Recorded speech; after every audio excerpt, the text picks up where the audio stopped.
Selamat pagi pemirsa. Pekan lalu publik dipertontonkan dengan sikap yang jauh dari teladan oleh pimpinan tertinggi Komisi Pemberantasan Korupsi Firly Bahuri yang mangkir dari pemanggilan Polda Metro Jaya. Sedianya Jumat lalu, Ketua KPK akan diperiksa sebagai saksi dalam kasus dugaan pemerasan penanganan perkara korupsi di Kementerian Pertanian tahun anggaran 2021. Dan besok, Firly Bahuri dijadwalkan akan kembali dipanggil dan diperiksa di Polda Metro Jaya. Pemirsa, inilah editorial Media Indonesia edisi hari ini Senin 23 Oktober 2023 dengan tema Ironi Sikap Ketua KPK bersama saya Leonard Samosir. Dan Anda semua para pemirsa juga bisa ikut menyatakan pendapat Anda nanti dengan menelepon nomor telepon 021 583 99 100. Dan pemirsa, pagi ini telah hadir bersama saya anggota Dewan Redaksi Media Group Abdul Kohar. Mas Kohar, selamat pagi. Selamat pagi, Leo. Sehat-sehat, Mas? Sehat, alhamdulillah. Tidak dipanggil kemana-mana ya? Ya, enggak. Karena kita bukan... Dipanggil ke studio aja. Dipanggil ke studio. Kita akan membahas mengenai bagaimana sikap Ketua KPK yang kelihatannya menjadi ironis. Tapi sebelum kita bahas itu, pemirsa dan Mas Kohar, kita lihat dulu ada beberapa berita yang diperhatikan media Indonesia. Ya. Untuk berita pertama adalah headline media Indonesia untuk hari ini. Anda bisa lihat di harian Anda, pemirsa. Restu Jokowi bahayakan demokrasi. Ini maksudnya restu Jokowi kepada anaknya ya, Mas Kohar. Kenapa kemudian disebut bahayakan demokrasi? Apa bahayanya demokrasi ya? Ya, ini sebagaimana dinyatakan oleh pakar politik ya, Profesor Ikrar Nusa Bakti, kemudian Profesor Lili Romli, yang semuanya menyatakan bahwa apa yang diberikan definisi restu di sini itu bisa berpotensi untuk cawe-cawe lebih jauh. Cawe-cawe lebih jauh itu maksudnya nanti kalau pasangan ini katakanlah agak seret di tengah jalan, maka akan ada daya dorong dari kekuasaan. Nah, kalau seperti itu kan berarti tidak netral. Itu dikhawatirkan. Dikhawatirkan, diprediksi. Karena restu dan keinginan untuk melanjutkan kekuasaan, nah, boleh jadi itu menjadi bagian yang sedang diskenariokan dan itu berbahaya bagi demokrasi yang sudah kita susah payah ya, susah payah kita bangun selama ini. Kenapa? Karena ada ketidaksetaraan perlakuan terhadap para pihak ya. Jadi kekuasaan mestinya mengambil jarak, tetapi dengan memberikan restu itu artinya ya dikhawatirkan akan muncul ketidaksetaraan sikap. Oke, tapi Mas Kohar, kalau seandainya kita berbaik sangka ya, bahwa Presiden Jokowi benar-benar memberikan treatment yang sama kepada semuanya, tidak kemudian memberikan keistimewaan, tidak memberikan bantuan khusus, tidak memberikan dukungan diam-diam misalnya kepada pasangan yang ada anaknya, itu kan bisa saja. Ya, persoalannya kan sekarang berbagai tanda-tanda yang ditunjukkan dan fakta-fakta yang tersaji secara telanjang di depan mata kita kan tidak seperti itu. Ada itu ya? Bahwa kata-kata yang dimunculkan bahwa Presiden mendukung semua, menyebut ya bahwa ketiga calon ini baik semua. Tetapi kan yang direstui, yang dalam konteks mendoakan dan merestui kan putranya Gibran Rakabuming. Kalau mendoakan boleh dong. Ya iyalah, sebagai ayah mendoakan anak. Tetapi persoalannya dia tidak sekadar ayah. Dia ayah yang juga seorang presiden, kan begitu.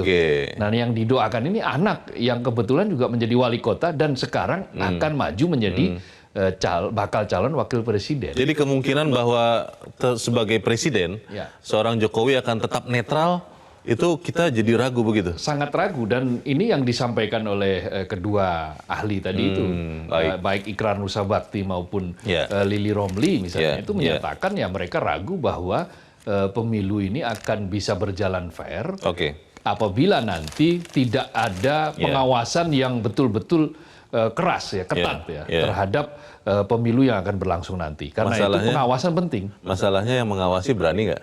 Ya, kan ada media, ada kelompok-kelompok di luar, kelompok-kelompok sipil yang saya kira kalau ada tanda-tanda akan terjadinya ketidakadilan, akan terjadinya kecurangan, integritas, maka ya harus berteriak. Harus berani ya? Harus berani untuk berteriak. Dan meskipun ada risiko-risiko yang lain begitu?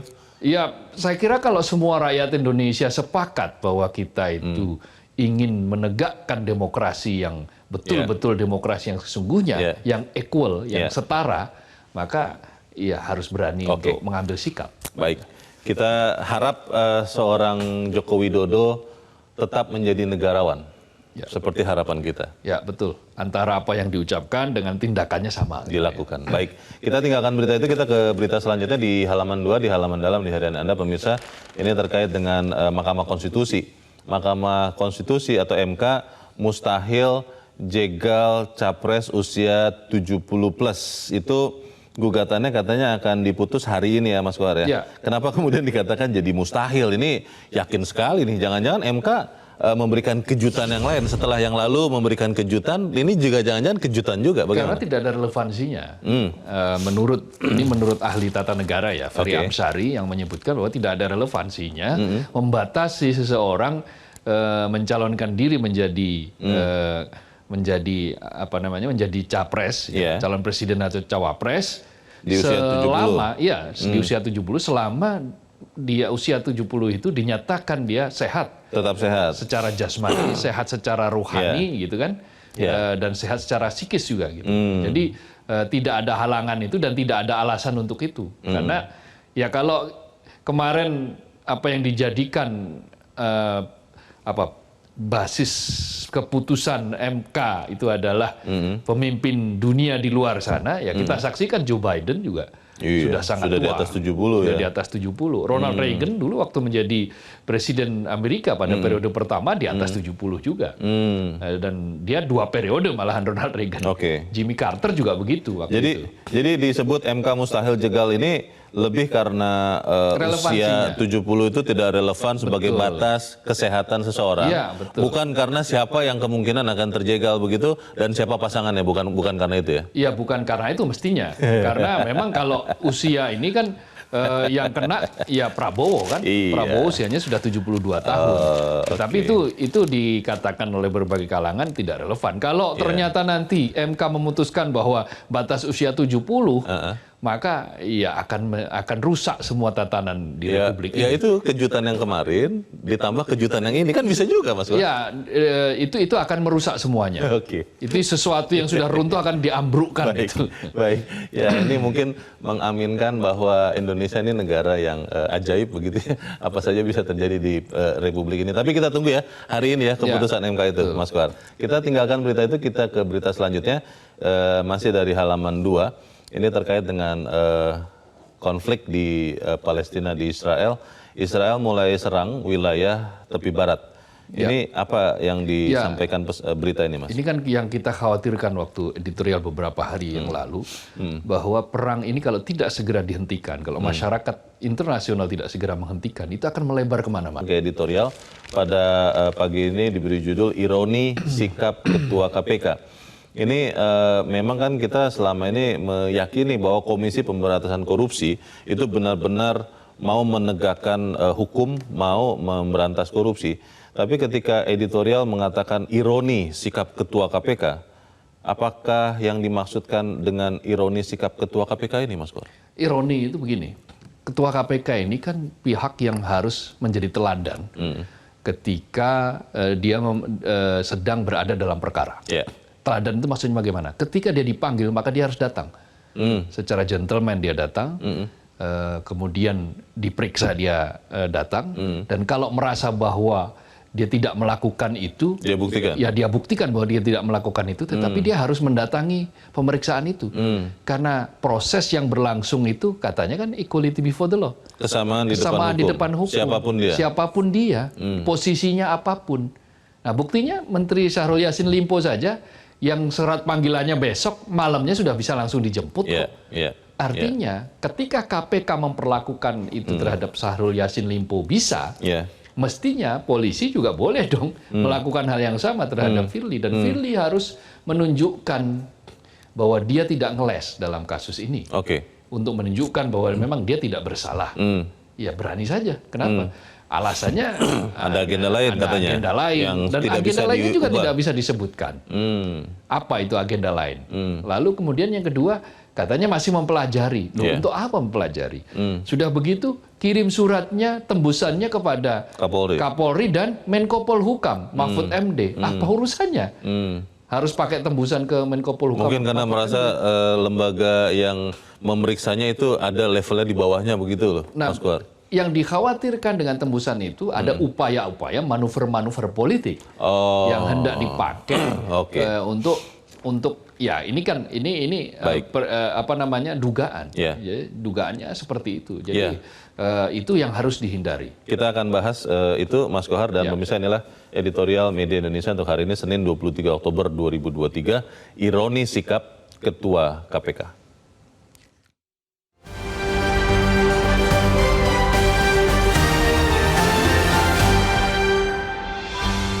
Ironi sikap Ketua KPK.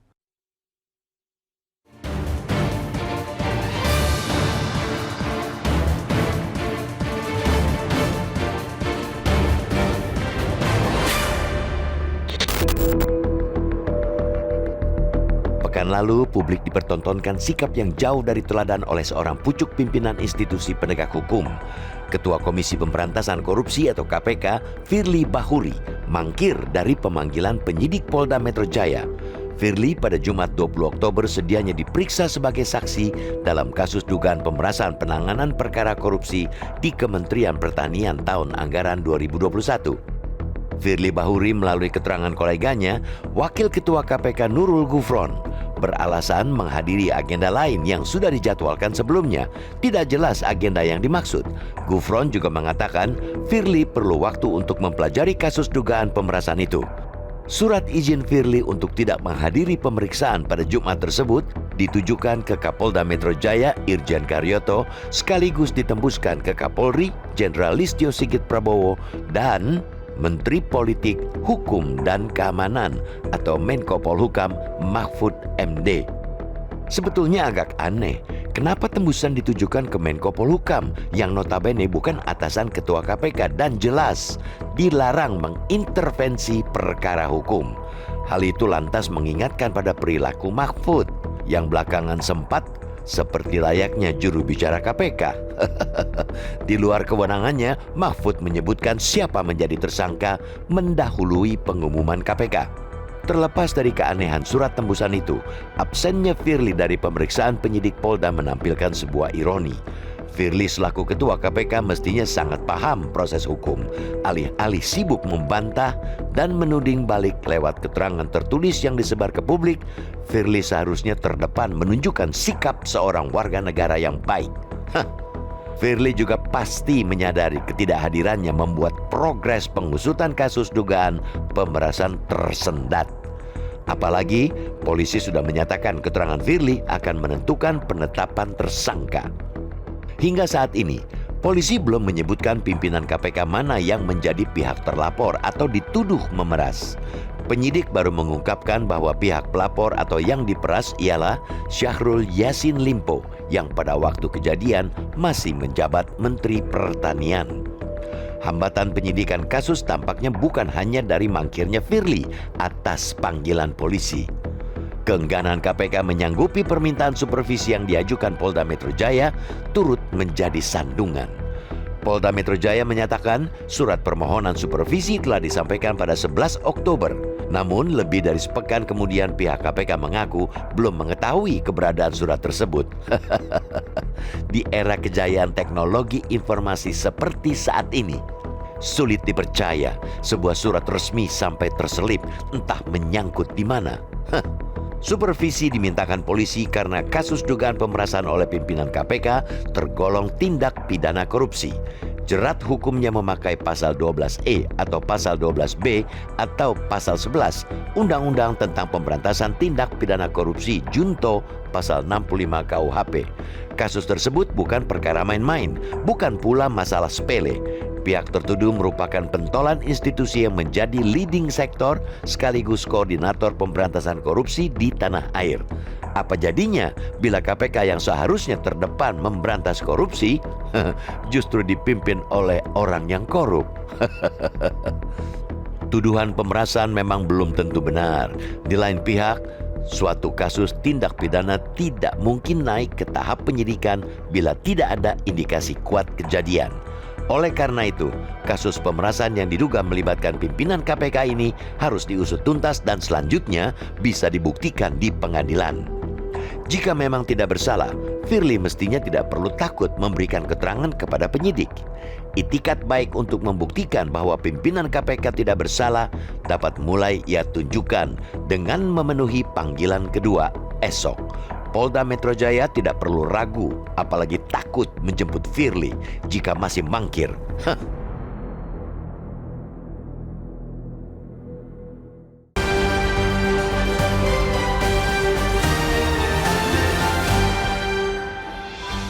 Anda bisa ikut menyatakan pendapat Anda di bagian berikut selepas jeda, pemirsa. Untuk saat ini, tetaplah bersama kami.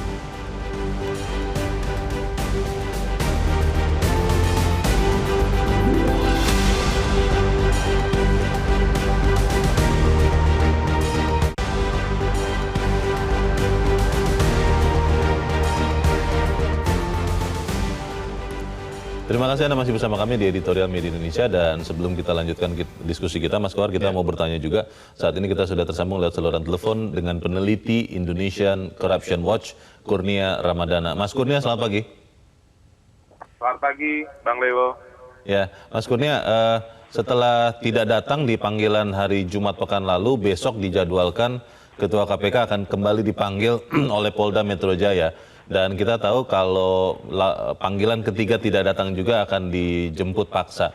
Pertanyaannya Mas Kurnia, apakah memang polisi tetap saja memberikan atau meletakkan kasus ini di level Polda, atau mungkin akan lebih jelas, lebih cepat seorang FB datang kalau kemudian diambil alih oleh level Mabes, mungkin Bareskrim begitu. Bagaimana Mas Kurnia? Iya, sejauh ini Bang Leo, sudah ada tim gabungan antara Bareskrim dan juga Polda Metro Jaya.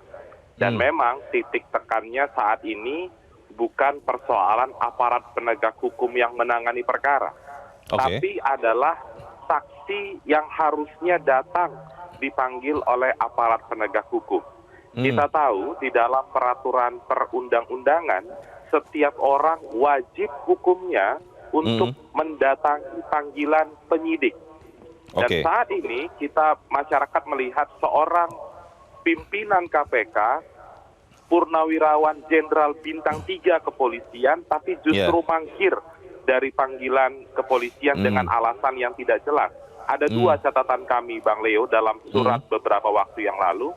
Satu, kenapa yang mengirimkan surat itu adalah saudara Nurul Gufron, seseorang yang bukan dipanggil oleh aparat penegak hukum dan bukan pengacara dari Firly Bahuri.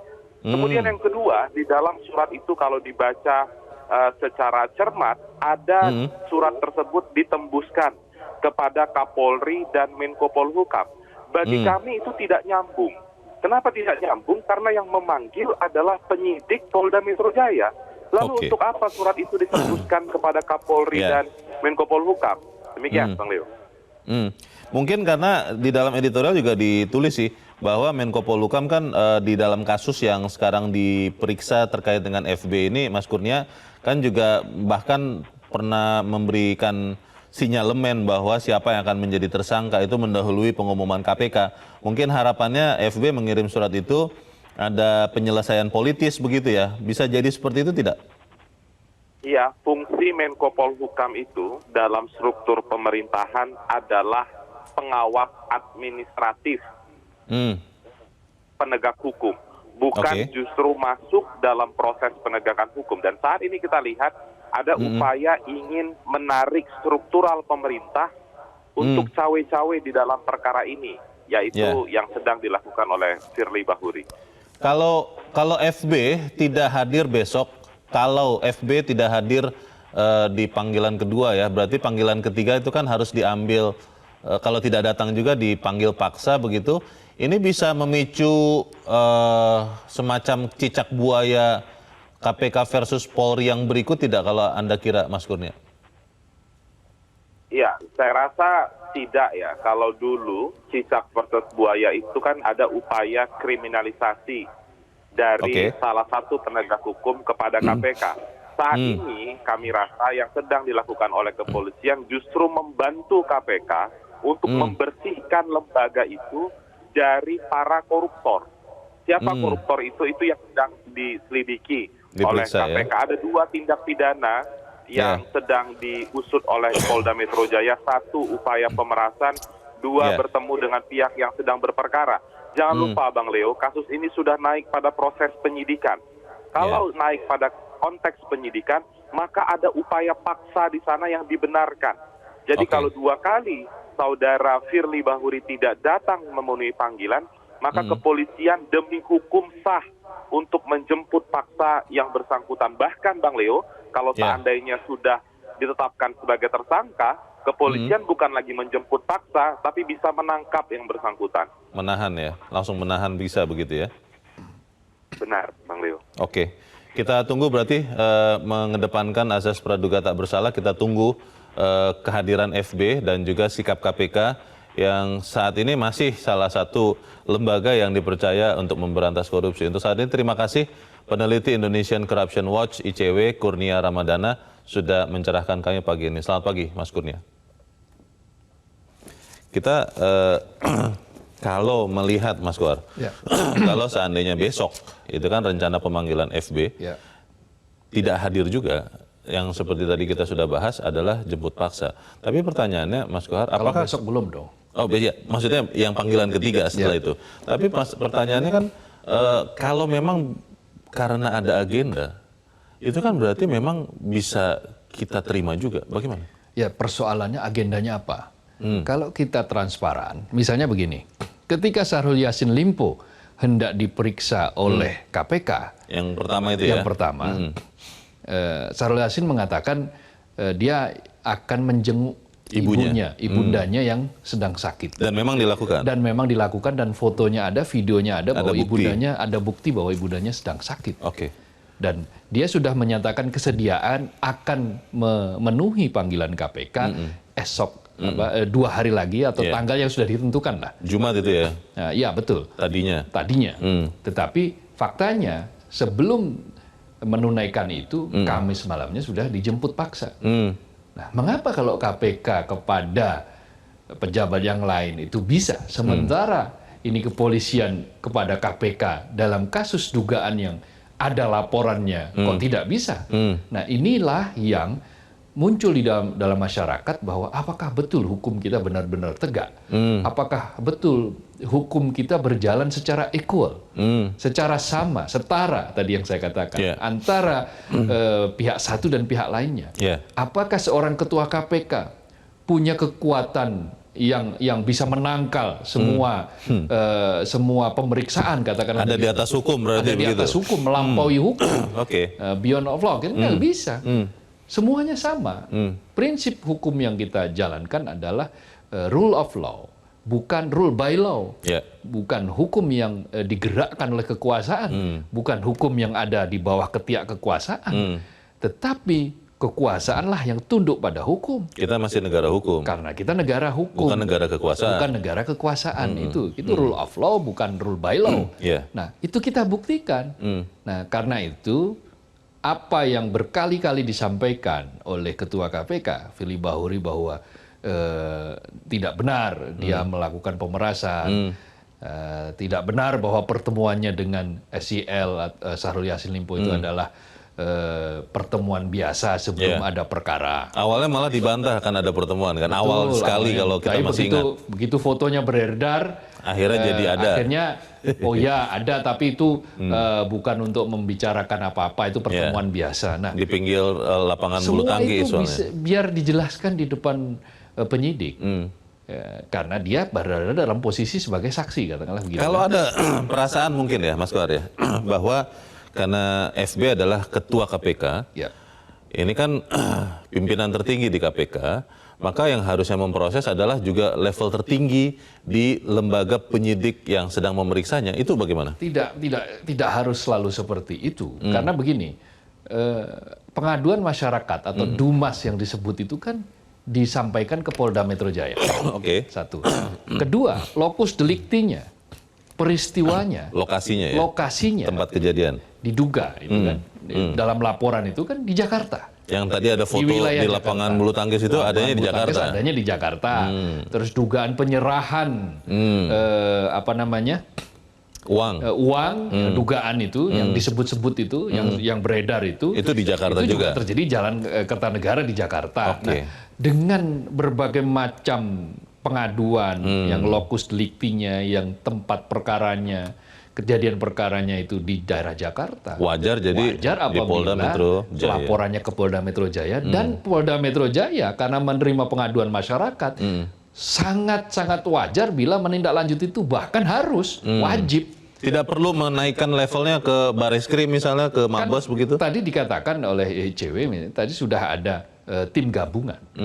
Bahwa Mabes menyupervisi, iya, Oke. itu dia akan menyupervisi. Tetapi bahwa lokus delikti, kemudian laporan pengaduan masyarakat ada di Polda, kita percayalah bahwa Polda sangat bisa Profesional melakukan ini, ya? sangat profesional melakukan ini, meskipun yang disidik ini adalah pensiunan polisi Bintang 3. Bintang 3. Senior nih, jauh di atas Kapolda yang sekarang. Sudah pensiun, begitu. kan? Iya sih, tapi Sudah kan pensiun. senior tetap Mas Kuar. Kemudian yang berikutnya adalah ketua KPK, tetapi siapapun harus tunduk di depan hukum. Tidak kalah pangkat, tidak kalah Tidak bintang begitu peduli untuk dia memeriksanya. pangkatnya tinggi, tidak peduli dia jabatannya tinggi, ketika dia diminta untuk menjadi saksi atas sebuah perkara, maka wajib. Ya, undang-undang menyatakan loh, Oke. wajib hukumnya dia untuk datang. Pertanyaannya adalah kalau kemudian ternyata benar-benar nih, ini kan kita mau berbaik sangka. Saya sih berharap FB besok hadir. Ya. Tapi kalau ternyata tidak hadir, lalu panggilan ketiga tidak hadir, kan harus dijemput atau Ya. diambil paksa. Ya. Polisi mau nggak melakukan itu? Bahkan- Kita harus jeda dahulu Mas Ya. Wah, dan pemirsa tetap bersama kami. Editorial Media Indonesia segera kembali.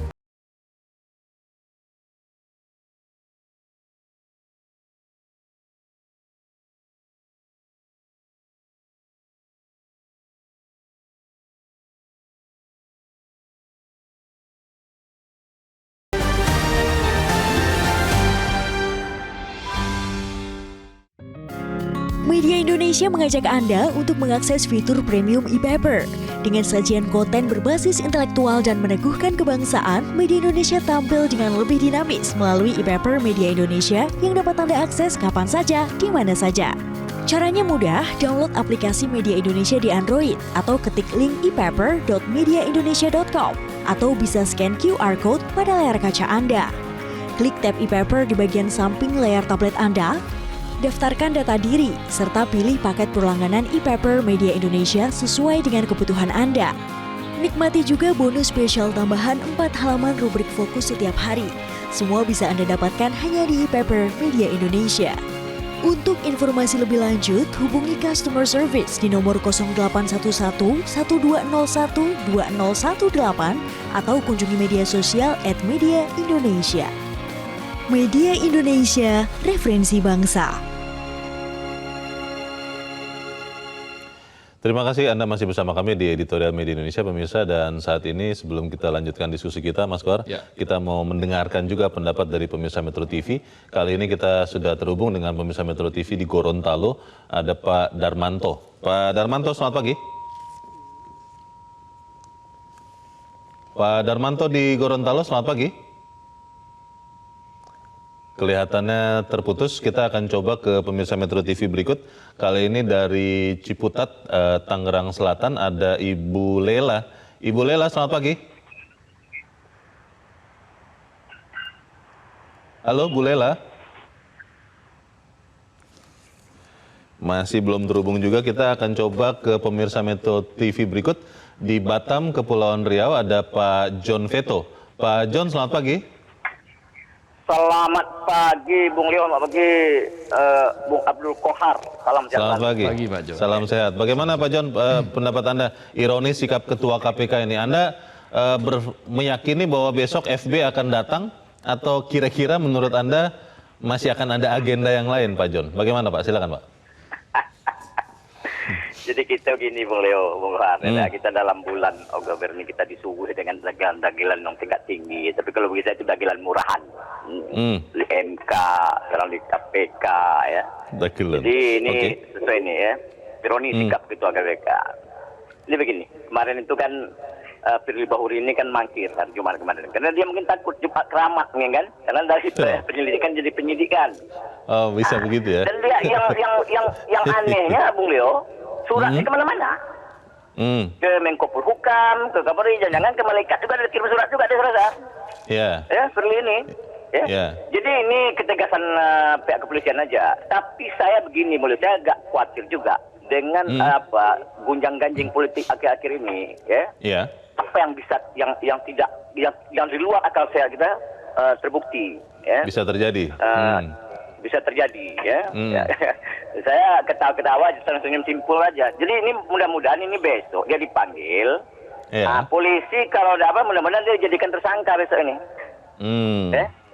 Kalau tidak datang ya? Ada itu urusannya.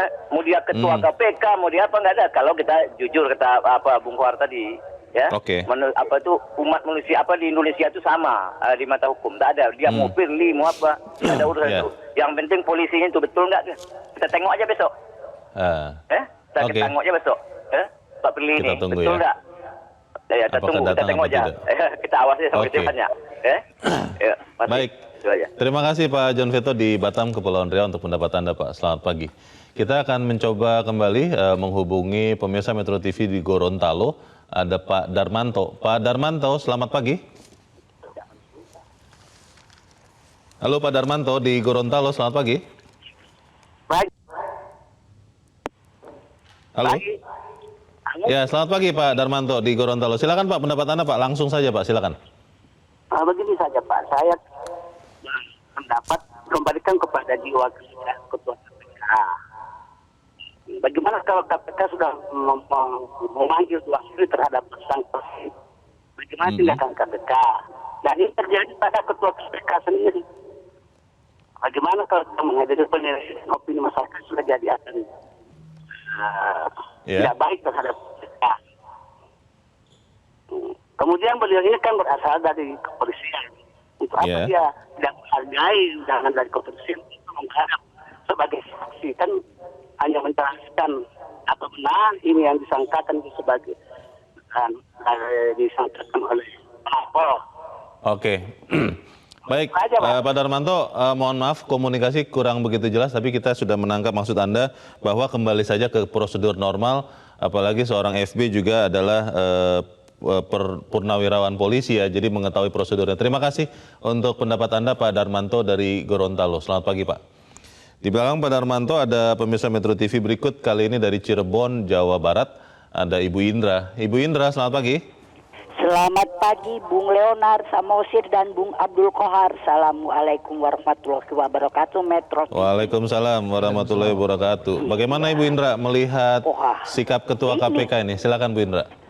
Kalau dulu Bung Leo, katanya hukum itu tajam ke bawah dan tumpul ke atas. Ya. Nah, tajam ke bawah karena masyarakat dianggap tidak mengerti hukum, jadi bisa jadi bulan-bulanan oleh para penegak hukum itu. Tapi sekarang lihat, mereka para penegak hukum itu sepertinya ingin membuktikan bahwa pelanggaran hukum itu hanya bisa terjadi bukan untuk penegak hukum. Penegakan hukum bisa dilakukan bukan kepada penegak hukum. Nah, itu lihat. Nah,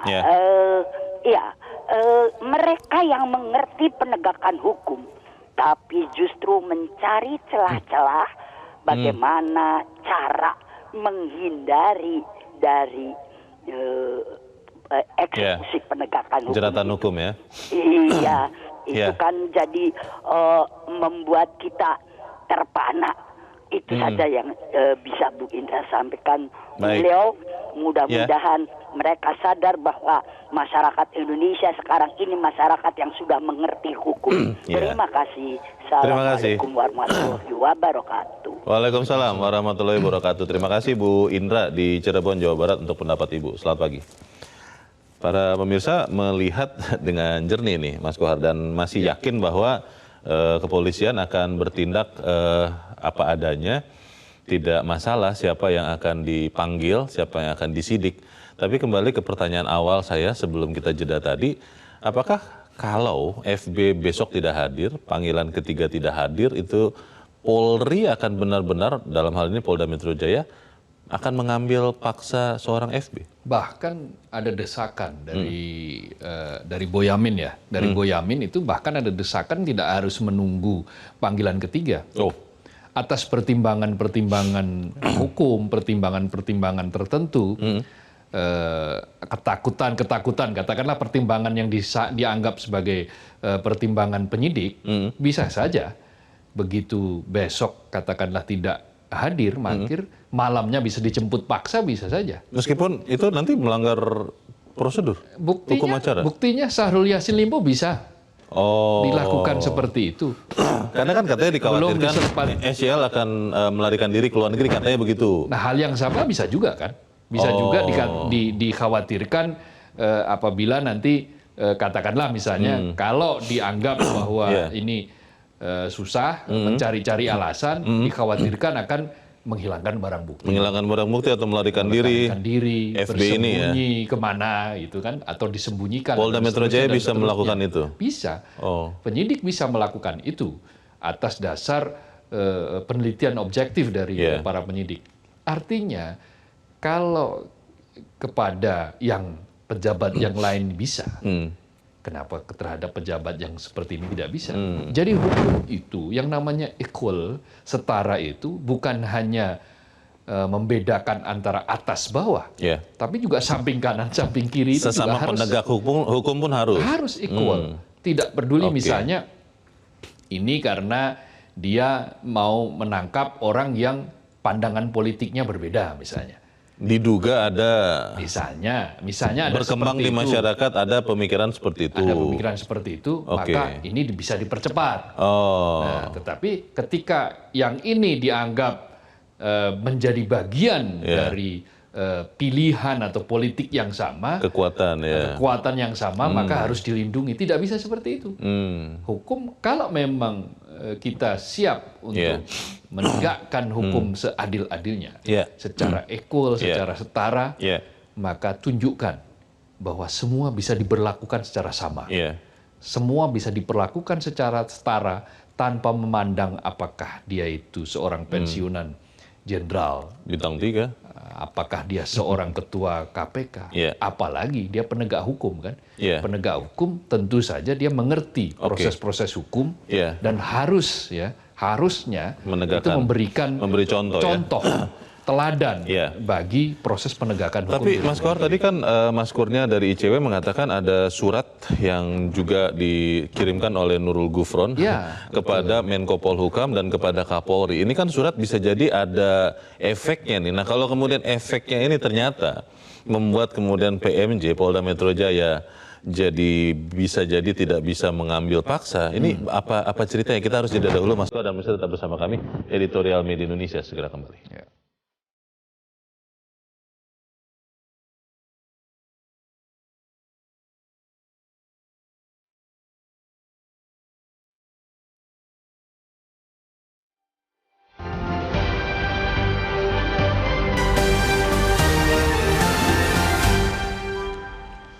Terima kasih Anda masih bersama kami. Kita di bagian akhir dari diskusi kita pagi ini. Mas Kohar, dengan mengedepankan sikap praduga tak bersalah tentunya, dan kita percaya bahwa penegak hukum akan menegakkan hukum apapun yang terjadi. Tapi kalau kemudian surat yang dikirimkan KPK ditembuskan kepada Menko Polhukam, ditembuskan kepada Kapolri, ternyata memberikan dampak dalam tanda petik, ini kira-kira akan berujung tidak pemeriksaan atau penyidikan FB ini? Ya, hukum itu kan juga harus berlandaskan pada kewarasan.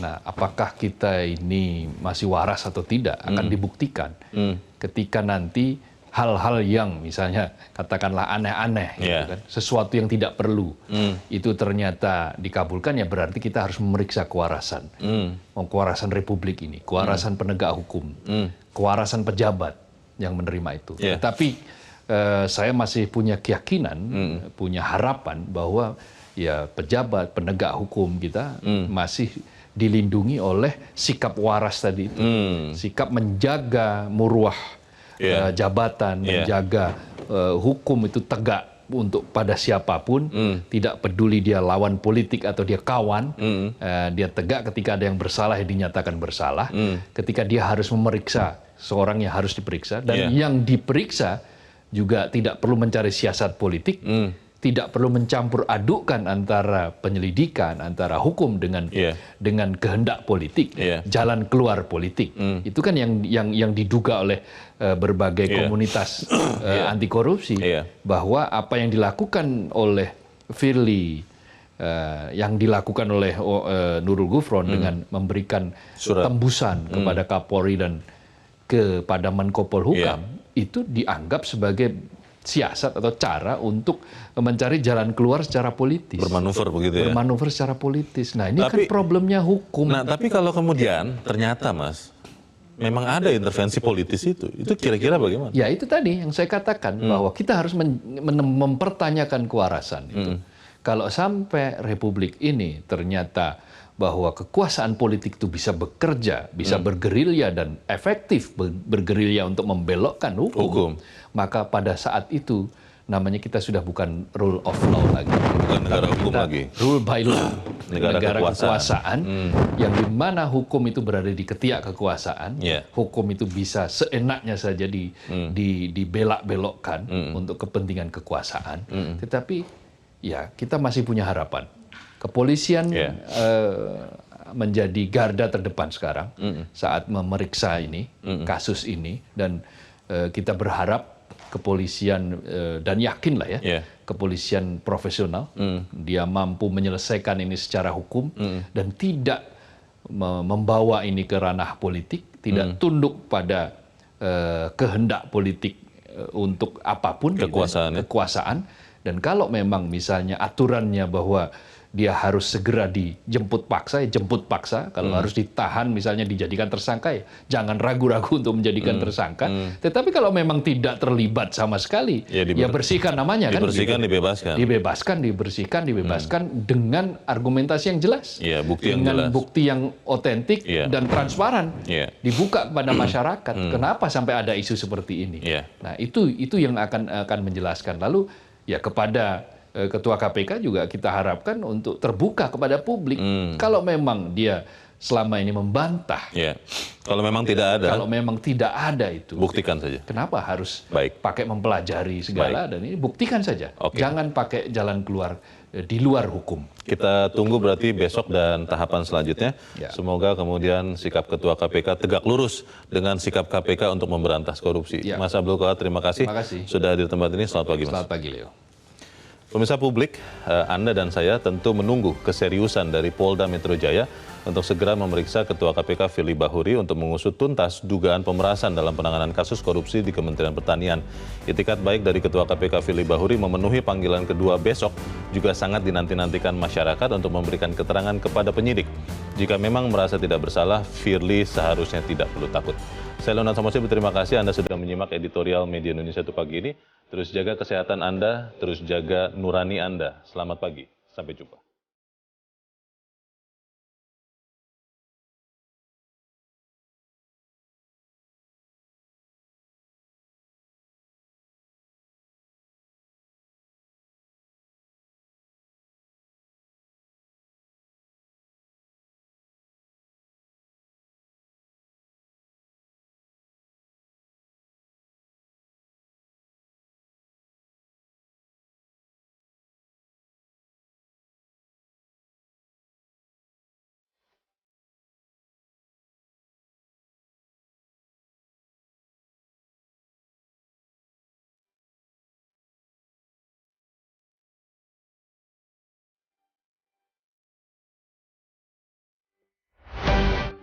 Metro TV. Jelajahi cara baru mendapatkan informasi. Download Metro TV Extend sekarang.